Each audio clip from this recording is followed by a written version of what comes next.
दोस्तों, आज रामनवमी का दिन है और हम अपने सभी दर्शकों को रामनवमी की अपने द पत्रकार टीवी चैनल की ओर से बहुत बहुत शुभकामनाएं देते हैं। और इसी के साथ आज हम 3 मुद्दों पर बात करेंगे।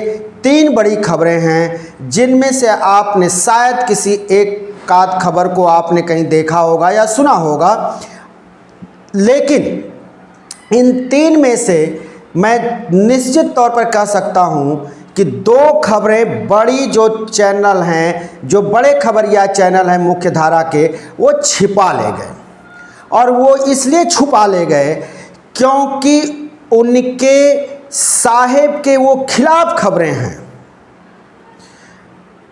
तो हम आज जिस की चर्चा करेंगे उसमें एक सुप्रीम कोर्ट से जुड़ी हुई खबर है। सुप्रीम कोर्ट ने भारतीय जनता पार्टी की प्रदेशों में चल रही सरकारों को खरी खोटी सुनाया है और यहां तक कह दिया है कि ये सरकारें नपुंसक हैं। उधर 2 खबरें और हैं जिनमें एक तो आप जानते हैं सुपर मोदी, और 2 और मोदी हैं जिनको हम लेकर के आपके साथ चर्चा करेंगे। आप अपने स्क्रीन पर जरा इन चेहरों पर ध्यान दें। ये चेहरे वो हैं जिसमें एक बिहार के पूर्व उप मुख्यमंत्री सुशील मोदी हैं, तो दूसरा व्यक्ति आप शायद पहचान रहे होंगे। ये क्रिकेट के दुनिया का बेताज बादशाह हुआ करता था।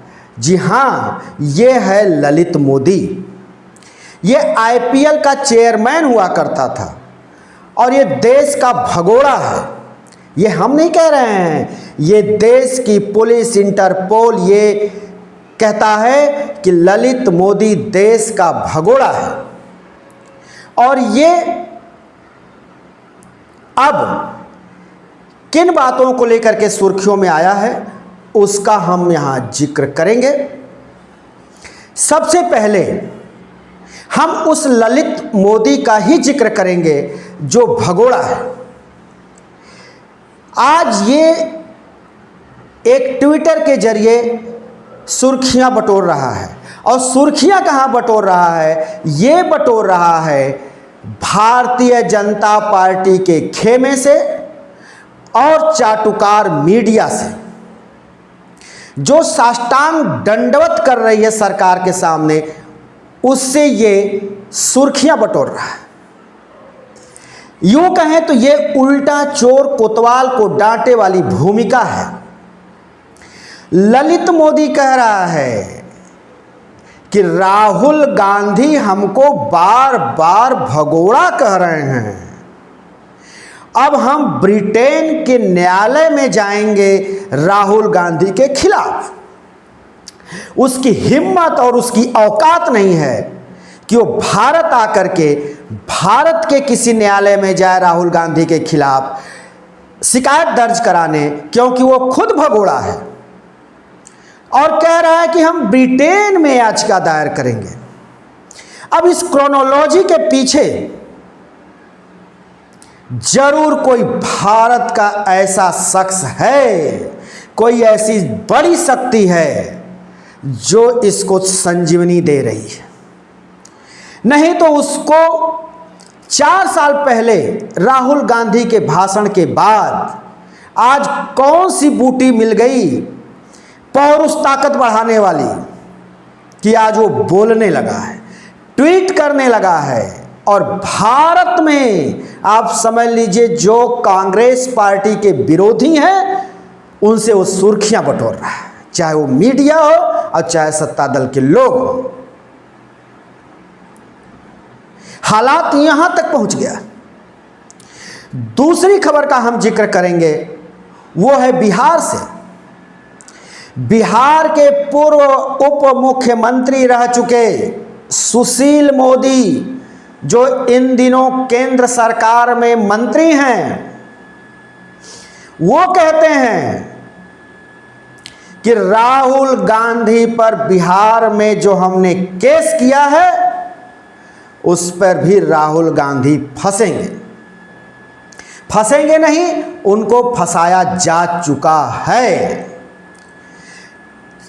ठीक उसी तरह से जिस तरह से गुजरात के एक निचली अदालत में वहां का एक भारतीय जनता पार्टी का विधायक राहुल गांधी के खिलाफ मोदी सरनेम को लेकर के शिकायत की थी कि मोदी सरनेम का राहुल गांधी ने इंसल्ट किया है, और उसी बात को ध्यान में रखते हुए वहां की निचली अदालत ने राहुल गांधी को 2 साल की सजा सुना दी, जिसके बाद उनके सदन की सदस्यता चली गई।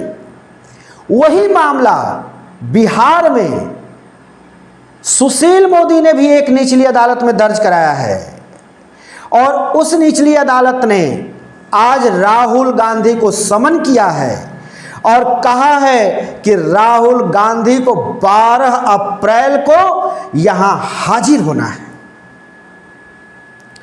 ये सारी जो क्रोनोलॉजी है, इसके पीछे कौन है, कहां से हो रहा है, किसके इशारे पर चल रहा है ये देश, ये आप सभी जानते हैं। इसमें बहुत कुछ बताने की जरूरत नहीं है, आप कोई अनभिज्ञ नहीं हैं। अब इन दोनों के बाद हम आते हैं देश के सर्वोच्च न्यायालय यानी सुप्रीम कोर्ट के उस बात पर जिसमें ये कहा गया है कि जो राज्य सरकारें हैं वो ठीक से काम नहीं कर रही हैं, वो नपुंसक हो गई हैं। अब इससे बड़ी बात क्या कोर्ट कहेगा।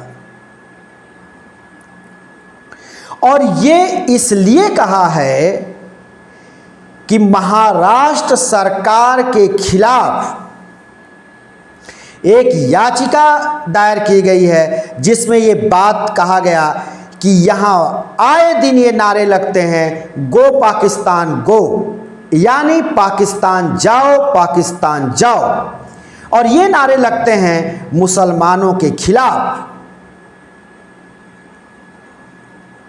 जिसकी सुनवाई करते हुए सर्वोच्च न्यायालय के 2 जजों की बेंच जस्टिस एम जोसेफ और जस्टिस वीवी नगरत्ना ने ये टिप्पणी की कि राज्य की सरकारें नपुंसक हो गई हैं, ठीक तरह से कार्य नहीं कर रही। यानी हेट स्पीच पर जो कार्य करने चाहिए सरकारों को, वो काम सरकारें नहीं कर रही हैं। इसलिए हम आंख बूंद करके नहीं बैठ सकते, हमको कार्रवाई करनी होगी। और यही तक नहीं, सुप्रीम कोर्ट ने कहा देश के अंदर तमाम ऐसी सरकारें आज चल रही हैं जहां हेट स्पीच एक वर्ग विशेष को लेकर के दिए जा रहे हैं, लेकिन कार्रवाई के नाम पर कुछ नहीं हो रहा। यह सुप्रीम कोर्ट की चिंता है। और सुप्रीम कोर्ट चिंता क्यों न करे, वो भारतीय लोकतंत्र का रखवाला है। सुप्रीम कोर्ट ने यहां तक कहा कि आप हेट स्पीच को समर्थन दे रहे हैं, आप मुसलमानों के खिलाफ लगाए जाए नारों और भाषणों को आप सह दे रहे हैं, नहीं तो इस तरह के हालात देश में नहीं होते। सुप्रीम कोर्ट ने कोट किया कि जब भारत आजाद हुआ तो ये मुसलमान इस देश की संविधान में और इस देश में विश्वास किया और वो यहां रहना स्वीकार किया। ये यक्ष सत्य है। यही नहीं रुका सुप्रीम कोर्ट ने, और यहां एक और बात बोल दी जो भारतीय जनता पार्टी को चुभ रही होगी। कहा गया एक वक्त था कि देश में पंडित नेहरू और अटल बिहारी वाजपेयी को सुनने के लिए जनता जाती थी। ऐसे उच्च कोटि के नेता हमारे देश में हुआ करते थे। लेकिन आज बेकार लोगों को, यानी जो फालतू हैं, ये वर्ड मेरा नहीं है, ये सुप्रीम कोर्ट का है। सुप्रीम कोर्ट ने कहा कि फालतू लोगों को सुनने के लिए जनता जा रही है। अब जरा ध्यान दीजिए कि अगर फालतू लोगों को सुनेगी जनता तो उसके दिमाग में भी फालतू बातें आएंगी और वो जाति और धर्म को लेकर के लड़ेगी, वो बरगलाई जाएगी। लोकतंत्र में विपक्ष की जो राजनीतिक पार्टियां होती हैं वो विपक्ष नहीं होती, वास्तव में विपक्ष वहां की जनता होती है। लेकिन जनता अगर वो बरगलावे में आ गई सत्ता के, तो आप समझ लीजिए कि उस लोकतंत्र का भगवान ही रक्षक है। मित्रों,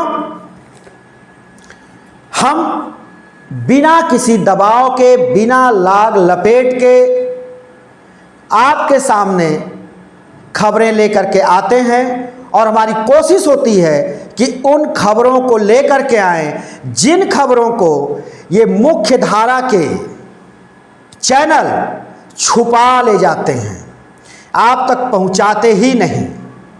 उन हकीकत को लेकर के आने के लिए हम तत्पर हैं। आपसे सिर्फ और सिर्फ एक ही आग्रह में करता रहता हूं कि आप हमारे इस द पत्रकार टीवी चैनल को अधिक से अधिक लाइक, शेयर, सब्सक्राइब और अपने कमेंट बॉक्स में अपने विचार लिख भेजा करें। हम उससे प्रभावित होते हैं, हम उसको ध्यान से पढ़ते हैं, एक एक कमेंट हम पढ़ते हैं जहां से हमको ऊर्जा मिलती है। हम फिर नए किसी वीडियो के साथ हाजिर होंगे। तब तक के लिए शिवमूर्ति दुबे को दीजिए इजाज़त।